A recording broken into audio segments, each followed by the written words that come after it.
আমাদের প্রিয় নবী সাল্লাল্লাহু আলাইহি ওয়াসাল্লাম হলেন সকল উম্মতের জন্য সঠিক পথ প্রদর্শক।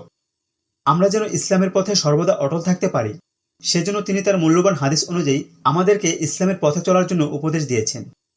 আর যে ব্যক্তি রাসূল সাল্লাল্লাহু আলাইহি ওয়াসাল্লামের হাদিস মেনে চলবে, তার জন্য জান্নাত অবধারিত।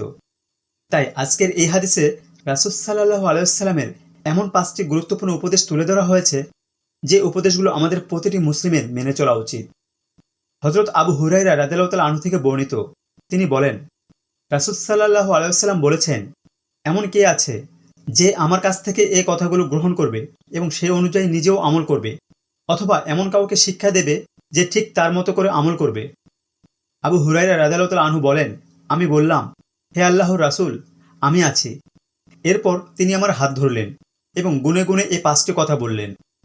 1, তুমি হারামসমূহ থেকে বিরত থাকলে লোকদের মধ্যে সর্বাপেক্ষা বড় আবিদ অর্থাৎ ইবাদতকারী বলে গণ্য হবে।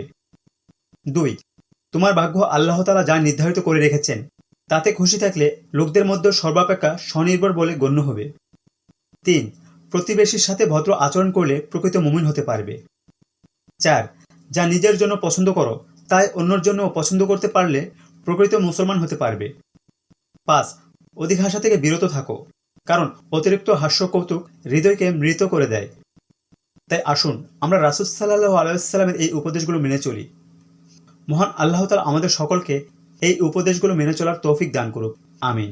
ভিডিওটি ভালো লাগলে অবশ্যই চ্যানেলটি সাবস্ক্রাইব করতে ভুলবেন না। ধন্যবাদ।